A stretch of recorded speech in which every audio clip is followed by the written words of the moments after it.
자, 여러분, 이제 중국사 마지막 단원입니다. 자, 18세기 후반 되면 청나라도 이제 많이 쇠퇴하기 시작하는데요. 우선 관리들이 부정부패했고, 그 다음 인구가 급증하게 됩니다.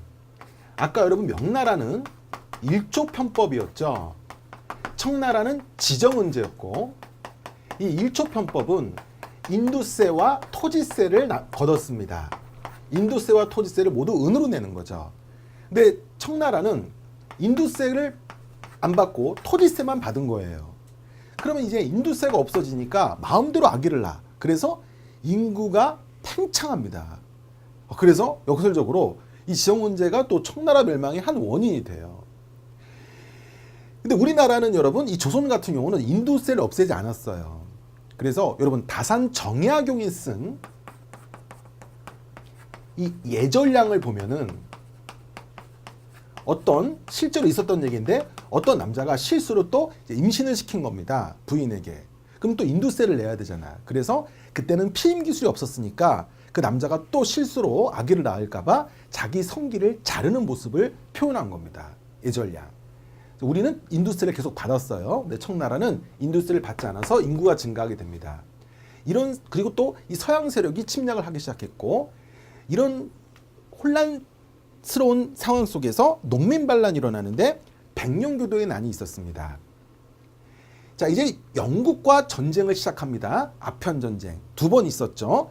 1차 아편전쟁과 2차 아편전쟁인데, 자, 여러분, 이 아메리카에서 엄청난 은이 나왔습니다. 이 은이 어디로 왔습니까? 에스파냐로부터 에스파냐로 넘어갔죠. 이 아메리카를 지배했던 게 에스파냐였어요. 근데 에스파냐 사람들, 이 상인들은 이 은을 가지고 영국의 모직물을 산 거예요. 자기네 에스파냐의 산업에 투자하지 않고 영국의 모직물을 사. 그리고 면직물을 사. 그러니까 이 은이 영국으로 넘어갑니다. 근데 이 영국의 은이 이제는 청나라로 넘어가는 거예요. 영국 사람들이 이 청나라의 차를 너무나 좋아했습니다. 그래서 이 아메리카의 은이 에스파냐 영국을 통해서 청으로 가요. 이 영국 사람들은 이 청의 차, 도자기를 너무 좋아했던 거야. 그래서 이 영국의 은이 청나라로 다 빠져버려. 그래서 영국이 아이디어를 짭니다. 이 무역 적자를 해소하기 위해서 인도산 아편을 청에 판 거예요.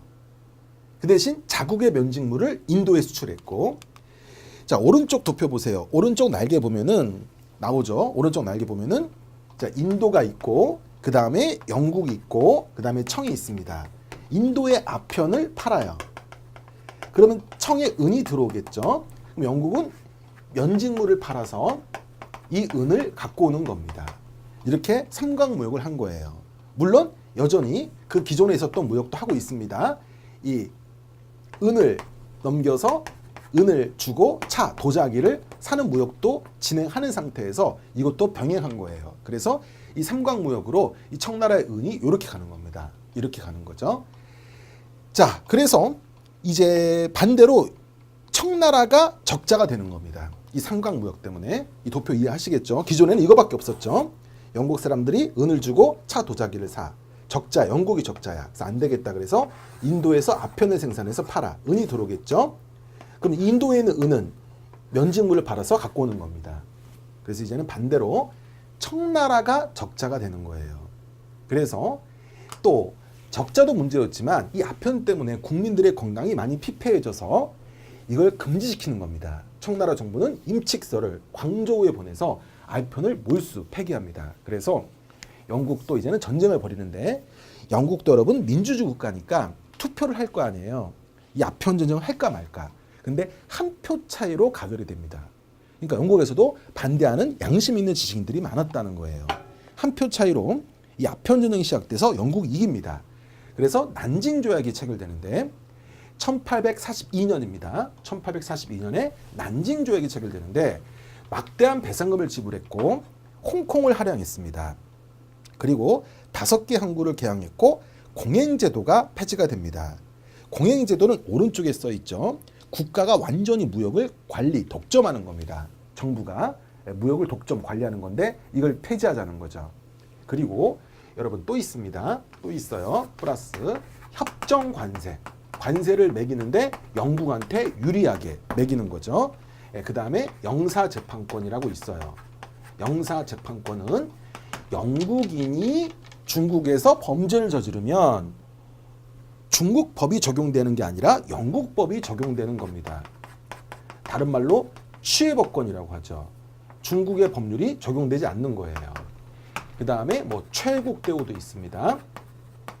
이 최국대우는 뭐냐면, 자, 나중에 뭐 이 난징조약 이후에 예를 들어서 프랑스한테 영국보다 더 좋은 조건을 맺었어. 그럼 영국은 저절로 되는 거야. 그 좋은 내용이. 우리나라보다 더 좋은 조건을 다른 나라에 주면 저절로 되는 거야. 최국대우. 이런 것들이 맺어졌습니다. 최초의 근대적 조약이자 불평등 조약이죠. 자, 우리나라 같은 경우는 최초의 근대적 조약이자 불평등 조약은 1876년에 맺어진 강화도 조약입니다. 예, 이 강화도 조약에도 역시 이 취해법권이 있었죠. 근데 강화도 조약에서는 여러분 최국대우는 없었습니다. 이건 없었어요. 이 최국대우는 여러분 82년 조미수호 통상조약에서 처음 나옵니다. 미국과 조약을 맺는 조미수호 통상조약에서 처음 나와요. 자, 그 다음에 여러분 또 싸웁니다. 2차 아편전쟁. 왜? 청나라가 제대로 이 무역 개선을 시키기로 했었는데 제대로 약속 안 지켜요. 그래서 영국이 불만이 쌓은 겁니다. 그때 에로우 사건이 발생하는데 여러분 그때 이제 오른쪽 날개에 써 있죠. 청 관리가 영국 국기를 달고 밀수를 하던 중국인 소유의 에로우에 올라가서 승무원을 연행하고 영국 국기를 내린 사건입니다. 영국 국기를 모독했다는 거죠. 그래서 에로우 전쟁이 일어나는데 제2차 아편전쟁입니다. 하나 또 있습니다, 여러분. 선교사가 피살이 됩니다. 그러니까 여러분 그 선교사는 여러분 프랑스는 카톨릭입니다. 영국은 개신교고 프랑스는 카톨릭이에요. 선교사는 여러분 카톨릭이죠. 그러니까 이제 프랑스까지 건든 거야. 그래서 영국과 프랑스가 같이 쳐들어와요. 영국은 에로 사건으로 쳐들어온 거라면 프랑스는 선교사 피살 사건으로 쳐들어와서 이제 베이징까지 점령하게 됩니다. 베이징 바로 옆에 텐진이라는 항구가 있죠. 그래서 텐진 조약이 체결되죠. 이제 외국 공사가 베이징에 주재할 수 있게 되고 개항장을 추가했고 크리스토교 포교가 합법화됩니다. 그리고 베이징 조약이 또 2년 후에 체결되는데 영국의 이제 주릉반도를 할양해요. 홍콩입니다. 홍콩 근처에 있는 거죠. 홍콩이 있는 거죠. 홍콩의 그 근처에 있는 주릉반도를 할양하고 텐진을 개항하고 여러분 러시아의 연해주를 할양합니다. 그래서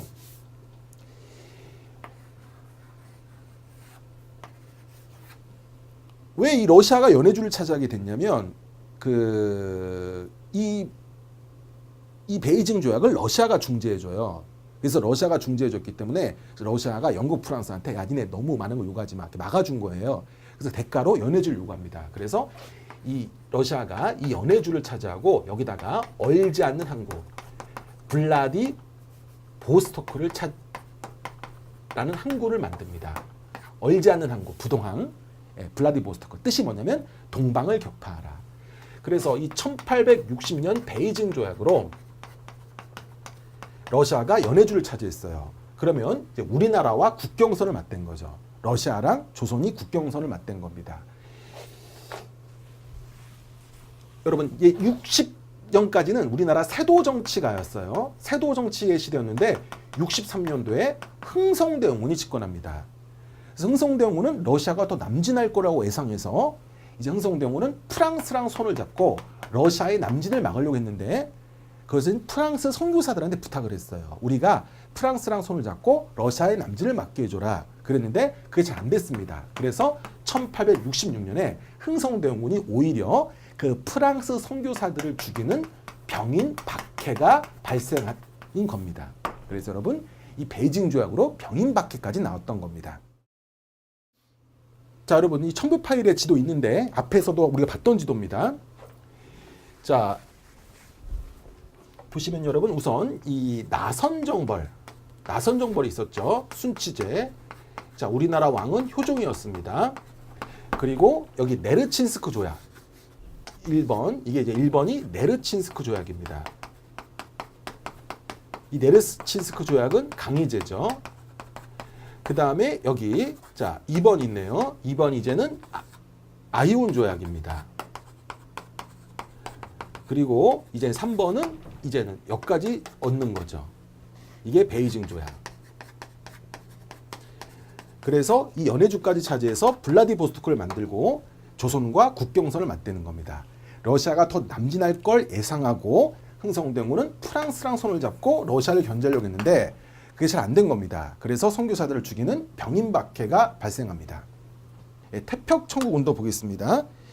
태평천국 운동에다가 보세요. 연도가 51회에서 64죠. 여기다가 좀 써주세요.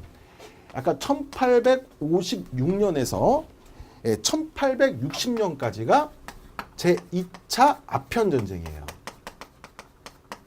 좀 써주십시오. 그러니까 여러분 태평천국 운동 기간이 이만큼이면 그 중간에 2차 아편전쟁이 있었던 겁니다. 그러니까 순서가 어떻게 됩니까? 제1차 아편전쟁, 그 다음에 태평천국 운동, 그 다음 아편전쟁이에요. 태평천국 운동 중에 아편전쟁이 있었던 겁니다. 자, 이 태평천국 운동은 쉽게 말하면 여러분 그 농민들이 여러분 동학 농민운동하고 비슷한 점이 있고 다른 점이 있어요. 자, 비슷한 점은 뭐냐면 우리 동학 농민운동 때 토지 분배를 주장하죠. 네, 마찬가지입니다. 농민들이 토지 분배를 요구하는 운동입니다. 자, 여러분 이 태평천국 운동은 자, 동학과 비슷한 점이 있고 다른 점이 있습니다. 동학은 여러분 반기독교죠. 기독교를 반대하는 거고 토지 분배를 주장하죠. 자, 그런데 여러분 태평천국 운동은 오히려 기독교의 나라를 세우겠다. 그리고 토지 분배를 주장합니다. 그러니까 토지 분배를 주장하고 농민이 많이 좋아했다. 농민 중심이었다. 이건 공통점인데 이건 다른 점이에요. 동학은 반기독교고 이건 기독교입니다. 자, 중국에서 기독교의 나라를 세우겠다는 겁니다. 자, 이 홍수전이라는 인물이 이 기독교의 영향을 받아서 상제회라는 비밀 조직을 만듭니다. 그리고 이상국가 태평천국 운동을 천국을 세우겠다. 즉 기독교의 나라, 토지 분배의 나라를 세우겠다. 자, 그리고 멸만흥한 너무나 중요하죠. 이 청나라가 만주족이죠. 이 만주족 청나라를 타도하고 한족의 나라를 세우겠다.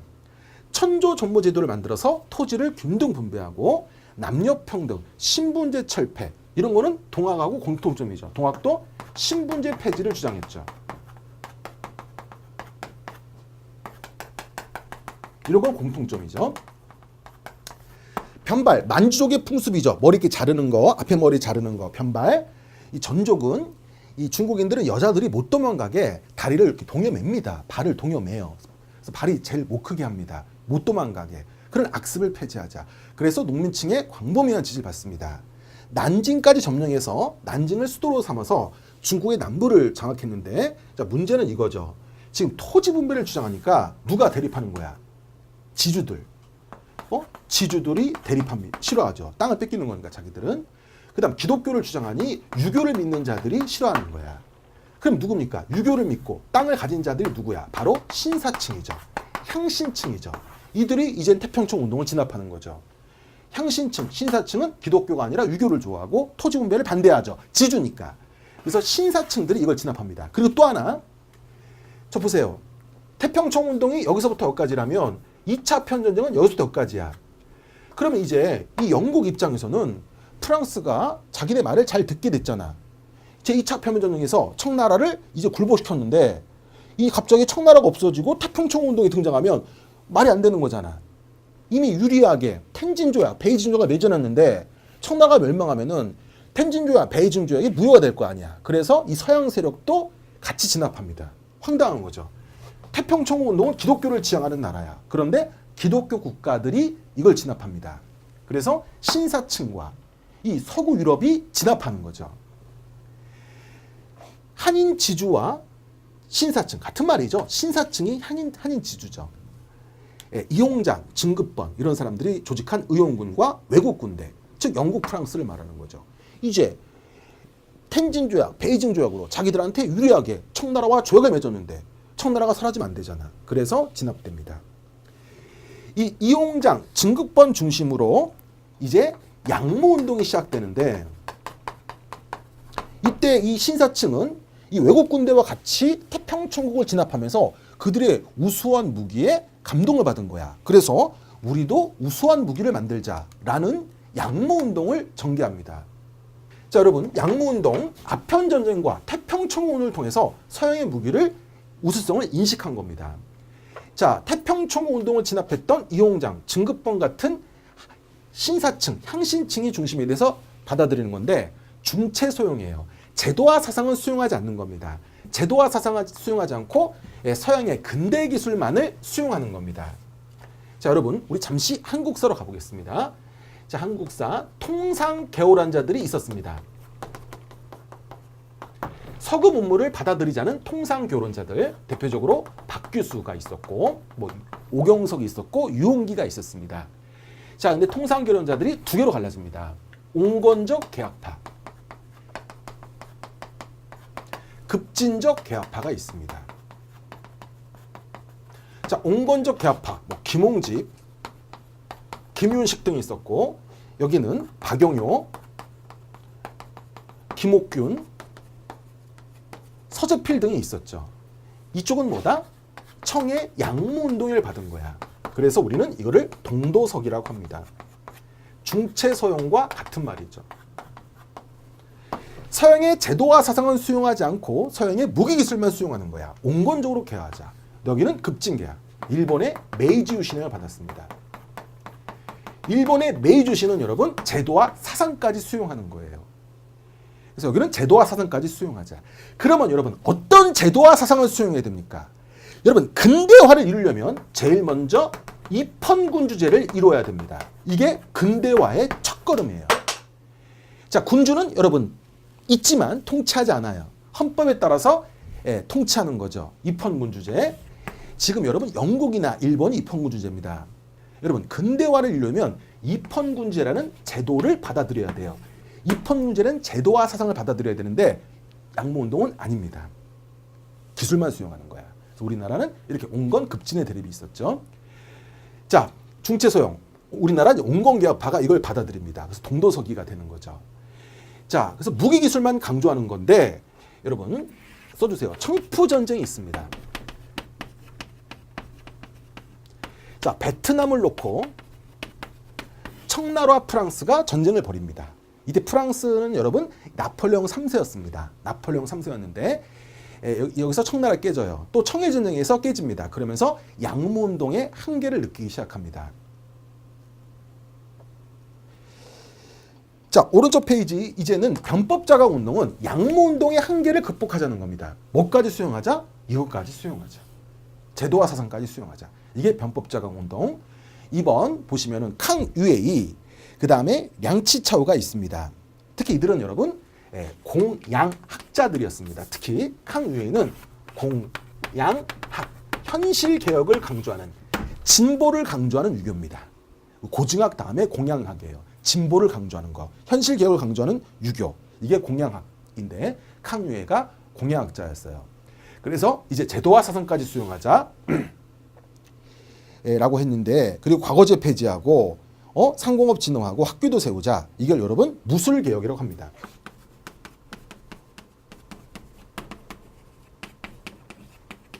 무술개혁. 1898년. 근데 여러분 이 서태후가 중심인 보수파의 반발로 100일 만에 실패합니다. 이 보수파의 반발을 무술정변이라고 합니다. 무술정변. 자, 여러분 아편전쟁이 여러분 몇 년입니까? 아편전쟁, 제1차 아편전쟁이 40년입니다. 40년. 그 다음에 여러분 태평천공운동이 몇 년이에요? 태평천공운동이 1851이죠. 51. 그 다음에 2차 아편전쟁이 56입니다. 2차 아편전쟁. 이게 모두 이게 여러분 우리나라 세도정치 시대예요. 세도정치. 세도정치 시대고, 여러분 양모운동은 61, 그러니까 흥성대원군이 63부터 집권합니다. 그리고 변법자운동은 98인데 1897년에 광무개혁이 있었습니다. 고종의 광무개혁. 그러니까 고종의 광무개혁 이후죠. 1896년은 독립협회가 있었고, 1896년 광무개혁, 98년이죠. 1년 후에 변법자강운동. 자, 의화당 운동은 여러분 역시 농민들입니다. 태평청후 운동도 농민들이죠. 자, 근데 여기는 반기독교입니다. 반기독교. 자, 의화단이라고 하는데, 자, 읽어보겠습니다. 의화단 운동은, 자, 기독교 확산에 대한 반발, 서구 열강의 침략과 각종 이권 침탈에 대한 반감 때문에 나왔습니다. 그래서 의화단은 청을도와 서양 세력을 몰아내자 부청멸양. 근데 여러분, 태평청후 운동은 어떻게 되죠? 태평청후 운동은 멸만 흥한이었죠. 청나라 만주족을 없애고 한족의 나라를 세우자. 자, 내용 철도 전신 같은 걸 파괴했고 교회를 공격했습니다. 청왕조도 이걸 후원합니다. 의화단 운동을. 이걸 의화단을 이용해서 서구 열강을 물리치려고 했습니다. 그래서 결과 영국, 독일, 일본 등 8개 연합군이 무력으로 진압하고 베이징에 군대가 주둔하기 시작합니다. 신축조약이죠. 이제 청나라는 거의 이때부터 멸망 상태가 됩니다. 청나라는 의화단 운동을 통해서 서양세를 견제하다가 오히려 이제 멸망 바로 직전 단계까지 간 거예요. 그럼 여러분 우리 동학농민운동과 비교해 보겠습니다. 자, 동학농민운동은 자 반봉건 그리고 반외세를 주장했습니다. 자, 그러니까 이 반봉건 예를 들어서 신분제 폐지, 뭐 토지 분배 이런 것들은 반봉건과 즉 신분제 폐지, 토지 분배 이런 것들은 누구와 유사한 거야? 태평천국 운동과 비슷해요. 근데 반외세는 누가 비슷하다? 의화단 운동과 비슷한 거예요. 자, 신분제 폐지라든지 토지 분배는 태평천국 운동과 비슷한 거고, 자, 반외세는 의화단 운동과 비슷한 거죠. 자, 그리고 시험이 잘 나옵니다. 자, 태평천국은 멸만 흥한, 여기는 부청 멸양. 그럼 여러분 동학농민운동은 이때 조선왕조를 부정하지 않았습니다. 조선왕조를 지지했습니다. 동학농민운동은 조선왕조를 지지했어. 이 측면에서 보면은 의화단 운동과 비슷하죠. 조선왕조를 지지했으니까. 여러분 동학농민운동은 우금치에서 깨지지 않으면은 흥성대원군과 손잡았을 가능성이 높습니다. 그래서 의화단 운동의 부청멸양과 또 비슷합니다. 그런 측면에서 비슷하죠. 조선왕조를 지지한 측면에서는 의화단 운동과 비슷합니다.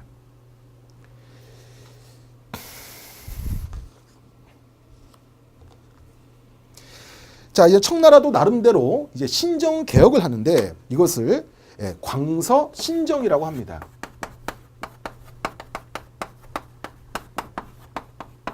1900년입니다.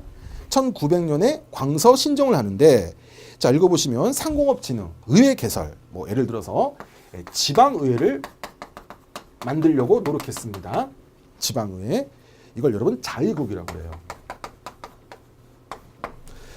그리고 뭐 또 있습니다. 또 플러스 뭐 과거제를 폐지하고 뭐 신식군대를 신식군대 그리고 신식교육제도 이런 거를 만든다고 했는데 오히려 이걸 하기 위해서 세금을 증가시키다 보니까 농민들의 폭동이 발생했습니다. 결국 이 광서신정은 큰 성과를 이루지 못합니다. 자, 드디어 1911년에 신해혁명이 일어납니다. 청나라가 멸망하죠. 조선은 언제 멸망하죠? 조선은 1910년 경술국치 1910년에 일본이 우리나라 조선을 멸망시키죠. 청나라는 1911년에 멸망합니다. 1911년에. 자, 여러분 순원은 중국 동맹을 만들었습니다. 1905년에. 그리고 청왕조를 타도하고 공화정을 세우자. 그리고 너무나 중요하죠. 민족, 민권, 민생이라는 삼민주의를 채택했습니다. 자, 신혁명의 결정적 계기는 청왕조가 자, 민간 철도를 국유화시키려고 했어요. 이 서구 열강에게 빼앗긴 이권을 되찾고자 이 중국 민중들이 돈을 모아서 철도를 만들었었습니다. 이 서양 세력이 더 이상 이권을 뺏지 못하도록 거기에 대항해서 힘들게 돈을 모아서 철도를 만들었는데 청나라가 이걸 국유화시키려고 하는 거야. 청나라는 이거를 담보로 해서 돈을 굴려고 했던 겁니다.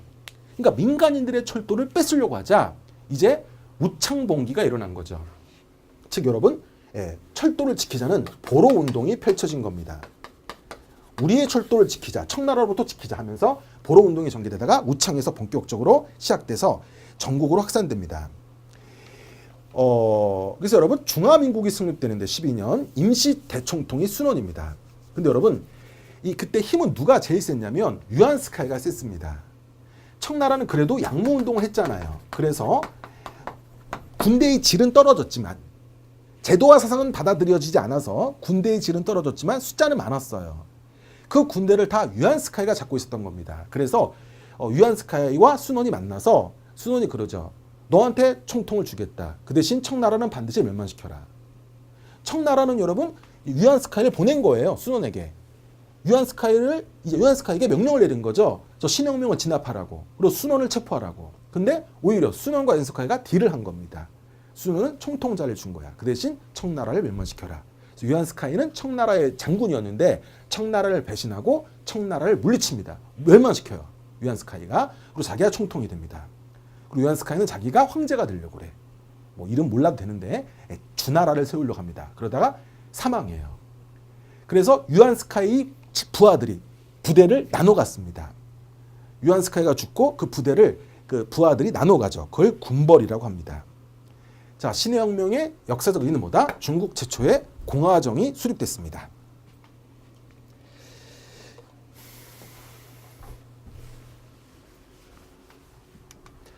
자, 여러분 지금까지 배운 거를 정리해 보겠습니다.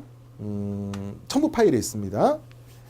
자, 1차 아편전쟁이 있었죠.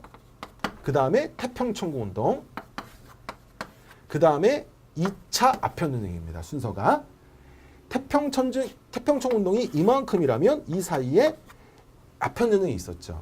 애로전쟁이라고도 합니다. 자, 멸만흥안을 주장했죠.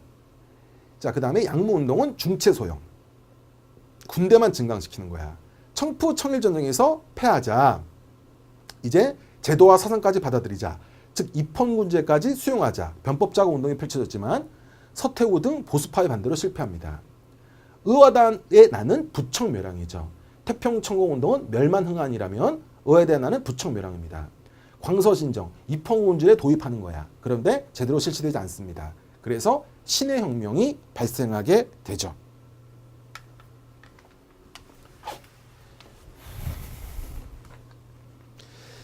자, 신문화운동이 전개가 되는데 유교를 비판하고 서구의 민주주의와 과학을 도입해서 주체적 인간이 될 것을 지향했습니다. 자, 그러면서 신청년 잡지도 발행됐어요. 그러니까 이 신문화운동은 우리 한국사의 애국계몽운동과 비슷합니다. 서구의 교육과 제도를 받아들이자. 서구의 교육과 산업을 발달시키자. 하는 애국계몽운동이 있었죠. 여러분 보안회가 있었고 뭐 여러 가지 있었습니다. 헌정연구회, 대한자강회도 있었고 대한협회도 있었고 신민회도 있었죠. 이런 것들이 자 서구의 교육과 산업을 받아들여서 우리나라 교육과 산업을 발달시키자는 거였는데 여러분 신민회 잡지가 뭐였습니까? 소년이었습니다. 신민회 잡지가 소년이었는데 여기는 신청년, 신민회는 소년. 이 소년이란 잡지 창간호 때 최남선이 시를 쓰죠. 해에게서 소년에게. 왜? 잡지 이름이 소년이니까 여긴 신청년. 천두시와 루신 중심인데 이 천두시는 여러분 써주세요. 조선공산당의 중심 인물이 됩니다. 그래서 조선공산당 하면 많은 분들이 마오쩌둥만 생각하는데 천두시가 먼저 인물입니다. 천두시. 조선공산당의 중심 인물입니다. 자, 이제 신문화운동이 펼쳐졌고 중국에서 오사운동이 펼쳐지는데 자, 오사운동이 뭐냐면 자, 지도를 보겠습니다. 지도를 보면 중국은 여러분 이때 거의 반식민지였습니다. 완전한 식민지는 아니었죠. 자, 이쪽은 러시아, 이쪽은 일본. 여러분 일본이 청일전쟁에서 이겨서 시모노세키 조약을 맺습니다. 청일전쟁에서 일본이 이겨서 그래서 요동과 타이완을 얻어요. 근데 이 요동은 여러분 삼국 간섭으로 이 러시아가 프랑스 독일을 끌어들여요. 삼국 간섭. 그래서 돌려주게 합니다. 근데 타이완은 돌려주지 않았어. 러시아, 프랑스, 독일 삼국 간섭으로 돌려줬지만 청나라에 돌려줬지만 요동은 여기는 돌려주지 않았어요. 그러니까 일본은 여기 있죠. 베트남이 프랑스 식민지니까 이쪽은 프랑스, 이 양쯔강 중류는 영국, 여기는 독일 이렇게 진출한 거예요. 자, 여러분 영국과 일본이 친합니다. 영일동맹. 자, 1차 세계대전 때 영국과 독일이 싸우죠. 1차 세계대전 때. 그래서 영국이 일본한테 그래요. 도와달라고. 유럽에 군대를 파견해달라고. 근데 일본은 유럽까지 보내지 못한다. 그 대신 우리가 이 산동반도에 있는 독일을 쳐줄게. 그래서 일본이 이 산동반도에 있는 독일을 공격합니다. 그리고 중국 정부에게 이 산동반도에 독일이 갖고 있던 이권을 일본에게 넘기려고 합니다. 그게 21기조 요구입니다. 산동반도에 있는 독일 이권을 일본에 넘기라는 거죠. 이때 여러분 베이징 군벌은 이걸 수용합니다. 여러분 유안스카이가 죽은 다음에 부하들이 군대를 나눠갔죠. 그게 군벌인데 여러 개의 군벌이 있습니다. 이 베이징의 군벌이 그걸 수용하고 파리 강화에서도 이걸 인정합니다. 여러분 1차 세계대전이 끝나고 승전국들이 모인 회의죠. 파리 강화회의. 자, 그래서 베이징 대학생을 중심으로 3.1운동이 일어나는데 죄송합니다. 항일운동이 일어나는데 이미 여러분 우리 3.1운동이 영향을 준 겁니다. 1919년 3.1운동의 영향으로 5.4운동이 나온 거죠. 그래서 21개조 철폐, 일본 제국주의 반대, 그리고 이 21개조 요구를 수용한 군벌 타도. 그래서 이제 베이징 군벌도 위축이 돼서 이걸 거부합니다. 베르사유 조약을 거부해. 그래서 이 열강도 여러분 중국의 영토 보존을 약속합니다. 자, 이 5.4운동이 계기가 돼서 중국의 민족의식이 강화되었습니다. 자, 여러분 이것도 첨부 파일에 있는데 자, 우리 중국 현대사를 좀 도표를 통해서 정리해 보겠습니다. 신의 혁명은 여러분 순원이 주도했지만 순원은 유안스카이와 타협할 수밖에 없었습니다. 힘 일으켰어요. 양문동으로 생긴 군대를 유안스카이가 다 장악했습니다. 그래서 순원은 유안스카이에게 총통자를 줍니다. 그 대신 조건이 청나라를 멸망시켜라. 그래서 청나라가 멸망했습니다. 자, 유안스카이는 총통이 된 다음에 황제까지 되려고 하다가 죽었어요. 그래서 유안스카이 부하들이 부대를 나눠 가져요. 이게 군벌입니다. 자, 순원은 국민당을 만들었고 공산당도 있었습니다. 순원은 여러분 군벌들을 제거하고 일본 제국주의를 타파하기 위해서 공산당과 손을 잡았습니다. 이게 제1차 국공합작입니다. 순원은 공산당과 손을 잡았어요. 반군벌, 반제국주의. 하지만 순원 다음에 등장한 장제스는 자, 우선 군벌들을 다 제거합니다. 그리고 순원과 다르게 공산당을 때려잡으려고 해요.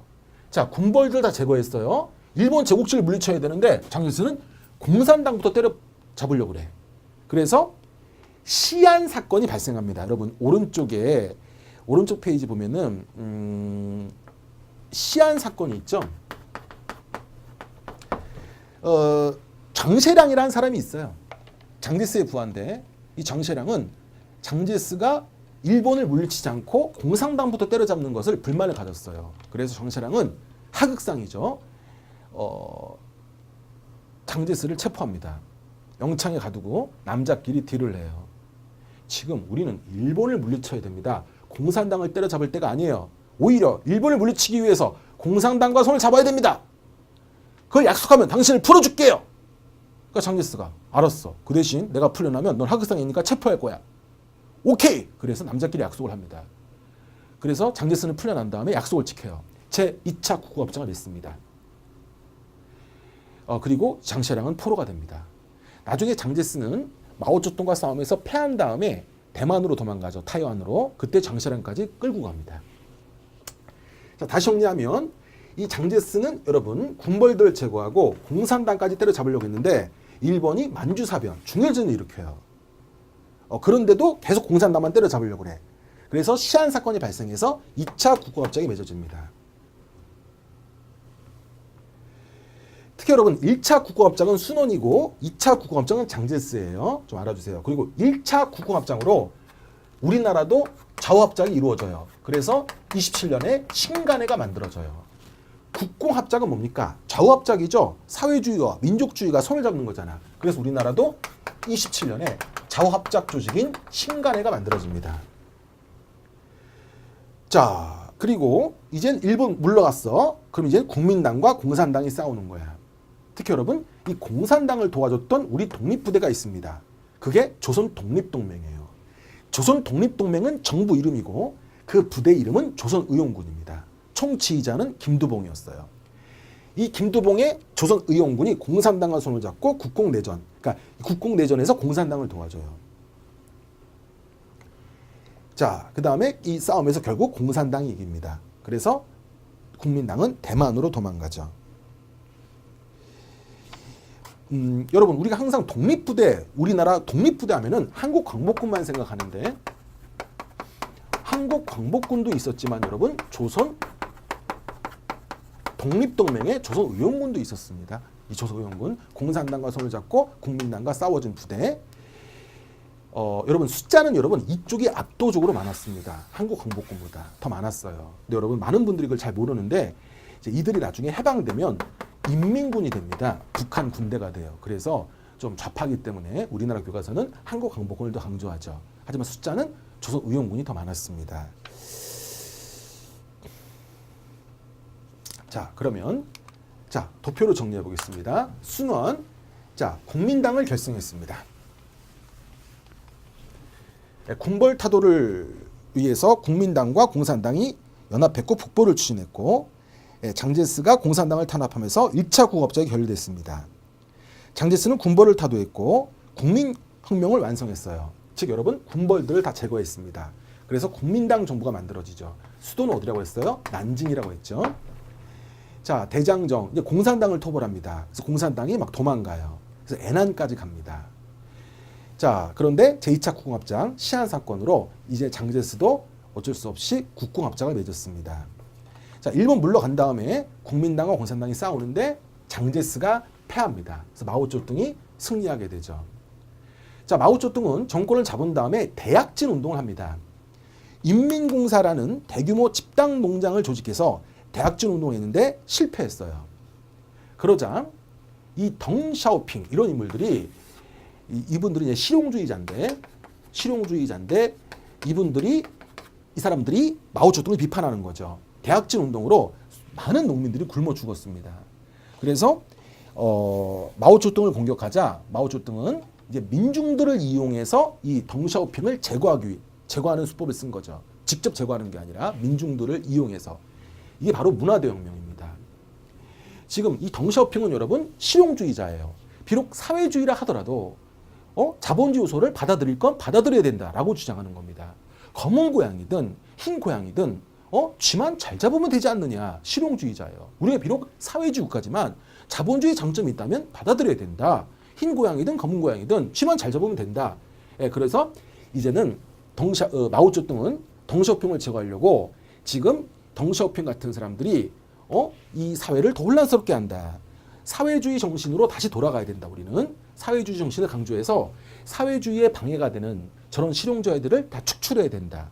그래서 문화대혁명을 일으킵니다. 자, 문화대혁명은 이제 쉽게 말하면 마오쩌둥이 민중들을 이용해서 사회주의 사상을 강요해서 자본주의 일부 수용하자는 실용주의를 공격자들을 축출하는 거죠. 그 이유는 이 덩샤오핑이 먼저 마오쩌둥을 치려고 했습니다. 대약진 운동을 실패하자. 자, 그래서 문화대혁명을 일으켜서 덩샤오핑을 제거했습니다. 마오쩌둥은. 하지만 결국 나중에 마오쩌둥은 죽었고 덩샤오핑이 집권하면서 실용주의 정책이 실시가 됩니다. 그래서 중국은 좀 특이하죠. 정치적으로는 여전히 사회주의입니다. 근데 경제적으로는 자본주의 질서를 수용했어요. 그래서 밑에 지도 보면은 해안가 중심으로 경제 특구가 만들어지면서 엄청난 경제적 발전했습니다. 자, 이 중국은 정치적으로는 사회주의야. 근데 경제적으로는 자본주의야. 좀 특이하죠. 그래서 이제 정치적 민주화를 추구하는 시민운동이 펼쳐지는데 이걸 무작정 다 진압한 면이다. 태난마 사건이죠, 이게. 그러니까 시민들이, 자본주의를 맛본 시민들이 이제 정치적으로도 민주주의, 자본주의, 민주주의나 자유주의를 수용하자는 거죠. 자유민주주의를 수용하자. 그래서 무력으로 진압하면서 여전히 지금은 중국은 정치적으로는 사회주의, 경제적으로는 자본주의. 좀 특이한 체제가 된 겁니다.